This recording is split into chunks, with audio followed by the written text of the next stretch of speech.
Il-lejla tajba lis-sekwaċi tal-Kamra Sportiva. Illum aktar kuntent mill-aħħar darba għax fl-aħħar rajna rebħa tal-Liverpool. Kienet rebħa importanti għax komplejna insaħħu l-pożizzjoni fil-gruppi taċ-Champions League l-iskwadra tal-Liverpool. Jiena aktar mir-riżultat illum għalkemm labna ma' Rangers u rbaħna 2-0 ma kienx skor b'dista kbir sewwa. Tit żomm f'moħħok li l-logħbiet ta' qabel l-Ajax u Napoli rebħu 4-0 u 3-0. Aħna ġejna 2-0. Kenna xi ħaġa ġdida fil-formazzjoni. Biddilna minn 4-3-3 għal 4-2-3-1. Xi ħaġa li ridna nagħmlu għax it-tim ma bedix jaħdem. It-tim kien għaddej ħażin, it-tim ma kienx qed jiddiventi sew u x'għamel Jurgen Klopp. Sema is-supporters tista' tgħid għax kull supporter li bdejt nara fuq is-social media beda jafas fuq il-formazzjoni 4-2-3-1. U aħna aktar is-supporters nafu kemm hu Klopp rasu jibsa, kulħadd beda jistenna li ħaterġa' tintlab il-formazzjoni 4-3-3. Però labna 4-2-3-1 u rajna differenza sħiħa għax il-midfielders ukoll bdew jgħinu d-diviża. Fil-fatt rajna li Henderson beda jgħidu wkoll lil Trent Alexander-Arnold waqt il-logħba u d-diviża overall kienet ħafna aħjar mill-logħb preċedenti ta' qabel. Kienet aktar maquda u kienet aktar konsistenti u fil-fatt nistgħu ngħidu għalkemm kien hemm mumenti jisu dawk l-10 minuti fejn Elesi kellu naqqax jagħmel, il-bqija tal-logħba kien vera kalm. Ġifieri ma kien hemmx dak il-panik fil-kaxxa tagħna stess fejn id-diviża bdew iħawdu. Xrajna differenti fil-formazzjoni tal-4-2-3-1. Rajna li Fabinho ma żammx postu. Sewwa, Fabinho ma żammx postu flimkien fin-nofs labu Thiago Henderson. Qablu ħafna bejniethom u kif qed aktar qabel id-diviża kienet aktar konsistenti. Labu quddiem 4 attakkanti. Labu mal-linji Diaz u Salah. Salah kien aktar komdu jilab fil-pożizzjoni tiegħu illum anke l-ġiriet tiegħu rajna li ma bedix jinżel 80% tal-logħba ma bedix jinżel biex jgħin il-Trent, kien aktar liberu biex jagħmel ix-xogħol tiegħu. U kien hemm Darwin Núñez fuq quddiem li tista' tgħid l-ewwel logħba li beda sura tiegħu u Diogo Jota warajh. Ħafna mis-supporters waqt il-ħafna bdew jgħidu għax Firmino għandu jilgħab dik il-pożizzjoni ta' Darwin Núñez naqbel. Għaw flok il-pożizzjoni ta' Diogo Jota naqbel li jkun wara Darwin Núñez. Però trid iżommu f'moħħhom ukoll li Bobby Firmino kellu ħafna logħbiet infila allura rid jistrieħ ukoll. Labna 4 quddiem, x'kienu l-vantaġġi u l-iżvantaġġi tal-4 quddiem tista' tgħid peress li kien qed ngħid mal-linja wieħed waħdu quddiem u l-ieħor warajh. Il-vantaġġi kienu li konna aktar perikolużi, xuftiet fil-lasta bdew għaddejn ħin kollu li rajtu naqsilna biha dil-formazzjoni huwa l-iskwad depth tqala għax fuq il-bankina striker kull ma kellna wieħed, jiġifieri jaf imbagħtu naqqa minnha. Però irridu nagħtu naqqa żmien biex it-tim ukoll jidra dil-formazzjoni jkun hemm aktar chemistry.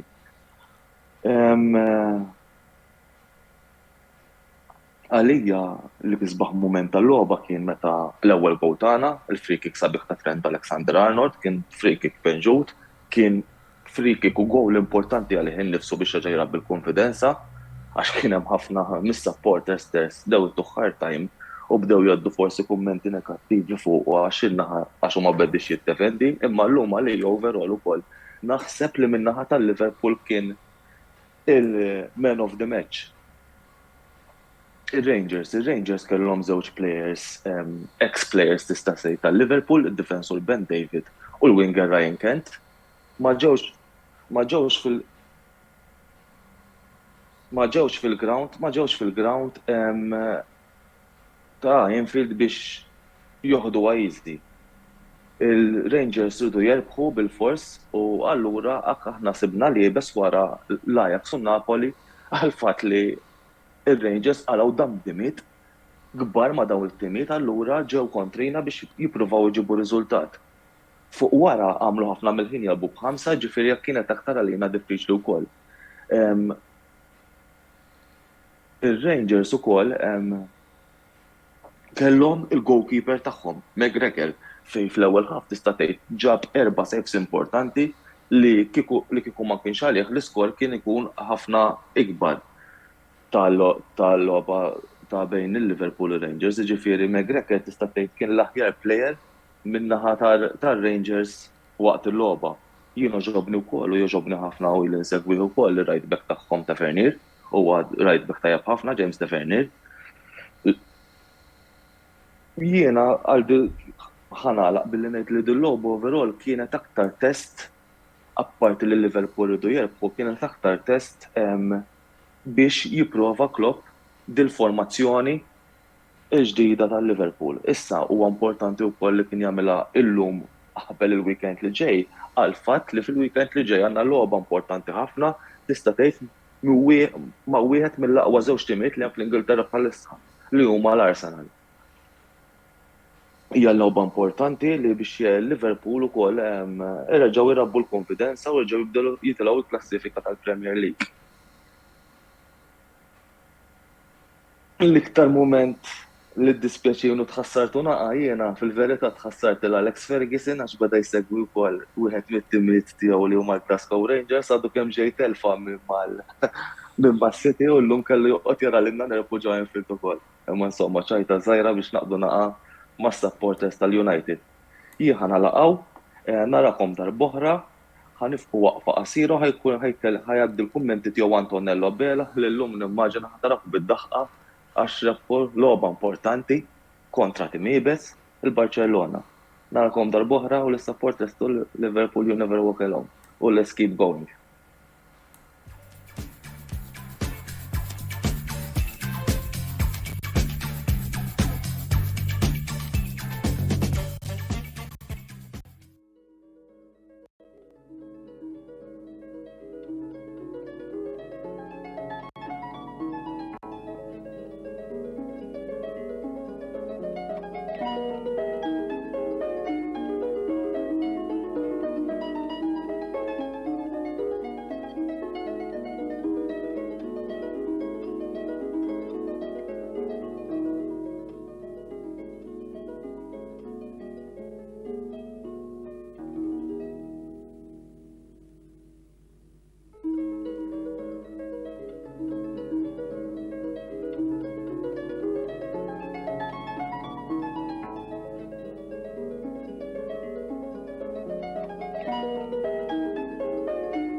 Mela, Inter wieħed Barcellona xejn, u għanet nirringrazzja l-ħabib tagħna Kopajt Chris tal-kummenti li għadda wara s-suċċess li kisbu Reds f'Anfield kontra il-Rangers u issa nitkellmu naqra fuq dak li għażminijiet li l-Inter konna qegħdin ngħixu huwa miraklu, anzi huwa konferma ta' kemm verament aħna pazza Inter għaliex l-ewwel li ġalluk tidaj fil-kampjonat u mbagħad joħorġulek bwirja bħalma ħarġu llum kontra wieħed mill-aqwa timijiet li hemm fl-Ewropa bħalissa l-Barcellona. Jiena fil-fatt meta l-bieraħ kontu qegħdin taraw il-reazzjoni tiegħi għall-logħba ta' kontra Roma qedtilkom ġejja dandima.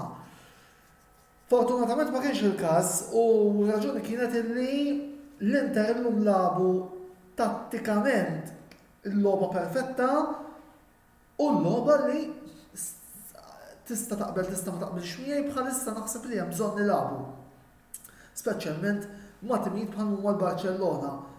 Catenaccio daqqa l fuq u viva l-Kappillani. U fil-fatt illum hekk labna. Lewandowski għajla rajtu fil-ground illum, jiġifieri rajna wkoll id-differenza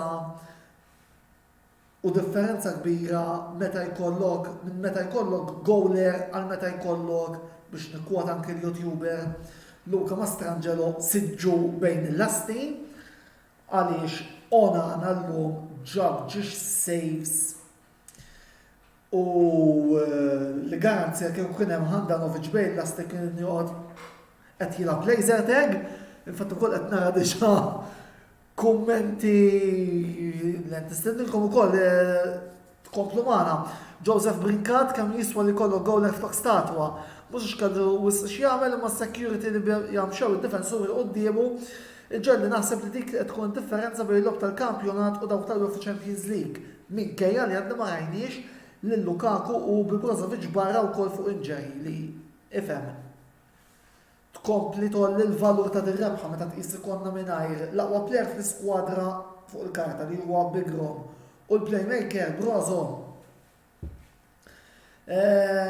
Jiġifieri tkompli tolli l-valur ta' din l-iskwadra. Ħaġa oħra li vera ħadd pjaċir nara sa fl-aħħar il-faxxa tal-captain għand il-bniedem li verament għandu ikun b'dik il-faxxa mhux il-lejla biss imma minn issa l-qudiem.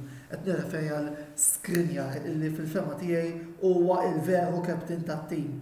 Ejja ħadd iffirmalna dak il-kuntratt ħalli fl-aħħar nkunu nistgħu wkoll inħabbruk kif għandna nħabbruk bit-tama li tkun int il-captain full time ħanejdu hekk. Skriniar kellu logħba tajba, bħalma anke kellu logħba tajba Devraj illum illi prattikament ikkanċella lil Lewandowski fil-lesta u plejer ieħor illi fil-fema tiegħi reġa' kellu logħba kbira kien Federico Di Marco illi forsi vera kien hemm inqal seta lab Gosens illum ma naħseb li Di Marco ħaqqu jilab il għaliex qed juri wirja tajba fuq oħra. Il-gol għamluha kan Çalhanoğlu fl-aħjar ħin, jiġifieri qabel tmiem l-ewwel taqsima, kien ġa wasal viċin li jiskurja wkoll, iżda illum il-lob ippremja lit-Turkish Delight u skurja wkoll il-gol li swina 3 punti importantissimi wkoll għal-fini tal-grupp għaliex issa tlajna fit-tieni post b'6 punti. Kien hemm ukoll ċertu deċiżjonijiet kontroversjali, pereżempju dak il-gowl li ħassrilna fl-ewwel taqsima ma nistax nifhem fejn kien offside Martinez li fil-fema tiegħi ma kienx. Kien hemm dak l-episodju ta' Dumfries. Naħseb il-ħarsa ta' Nzaghi meta ġabuh tagħtix tifhem. Xi ħaġa li speċi jista' jkun ħafirilna mejja nitfgħu taħt it-tapit. Jiġifieri. Plejer oħra li ġobni kien Korea illi wkoll irsista, kważi irsista żied minn Lautaro ikolli nistqar magħkom. Jiġifieri bravi ragazzi, illum għamilna wirja tajba, nagħlqu biex billi nagħtu wkoll il-paġelle. Onana 7, Skriniar 6.5, Devri 6.5, Bastoni 6.5, Darmian 6, Mkhitaryan 6.5, kellu logħba tajba llum il-plejer Armen, Barella 7, Çalhanoğlu 7, Di Marco 7, Correa u Lautaro 6. Dzeko 6.5, anke għax irsistaw ġab dak il-ballum fl-aħħar meta kien qed jiddefendi mal-kumplament ta' sħabu. Acerbi u Gosens sensommum senza voto, Dumfries 6-, Asllani senza voto u Inzaghi 7.5. Imma issa jiġi il-vera moment li fil-fema tiegħi jgħod. Għaliex nhar is-Sibt irridu mmorru nilagħbu fil-Mapei Stadium kontra is-Sassuolo u issa nkunu nafu fejn l-Inter vera qiegħda wara din ir-rebħa. Jalla din ir-rebħa tkun tal-lejla tkun punta tluq għall-bqija tal-kampjonat mod speċjali. Vera li issa Champions League qegħdin hemm u rridu nippruvaw nżommu dat-tieni post li għandna għalkemm ġo Barcellona ħadd tkun jibsa u għad irridu mmorru nilagħbu ġomjunika volja llum il-Bayern naħseb bil-5 li taw il-Viktorja Pilsen kważi siġillaw il-kwalifikazzjoni għal rawn tal-aħħar 16. Imma relevanti minn hekk jimbħalmi li ngħid naħseb mhix sajf il-priorità tal-Inter hija l-kampjonat u għandha tkun il-kampjonat. Għaldaqstant issa huwa l-mument li nkunu nafu everyone where it counts u everyone where we really stand. Bloba oħra diffiċli kontra is-Sassuolo s-Sibt fit-tlieta. Inzaghi jekk jogħġbok insa kompletament il-Handanovic. Ħallih jilgħab laser tag minn fuq il-bank tas-sostituti. Il-gowler tal-Inter llum ħarġet biċ-ċar illi huwa Andre Onana u ħadd iżjed. Ġifieri nispera illi il-Handanovic ikun paċenzja joqgħod isaħħan il-bank grazzi tas-servizz li tagħna x'illu tiegħu imma naħseb li kif qed anke fil-video li għadda żmien għadda u jien qed nistenna li minn issa l-qudiem Onana ikun il-gowler titolari tat-tim tal-Inter. Jiena għallum ser nieqaf hawnhekk. Infakkarkom li dan il-video minn hawn ftit ieħor ser jitla fuq l-istazzjon uffiċjali tagħna ta' YouTube għal daqstant tinsewx tafsu subscribe hemmhekk ukoll u tixxerjaw il-videos li qed noħorġulkom fuq YouTube. L-appuntament tagħna magħkom issa ser ikun għal nhar il-ħamis li ġej fejn ser ikollna l-programm botta u risposta flimkien ma' żewġ YouTubers tagħna Clayton Zamet iċ-Ċomba u Mark Xkembri. Ir-raġuni hija li s-Sibt se jkun hemm Milan Juventus, allura ddeċidejt li naqqad f'dan il-programm il-post-match tal-logħbiet ta' għada li għandhom il-Milan u l-Juventus kif ukoll il-logħba li se jkunu qed jilagħbu is-Sibt ir-Rossoneri u l-Bjankoneri. Jiena issa ser naqaf hawnhekk il-lejl it-tajjeb, grazzi tal-li segwejtuna u sempre Forza Inter. Ciao!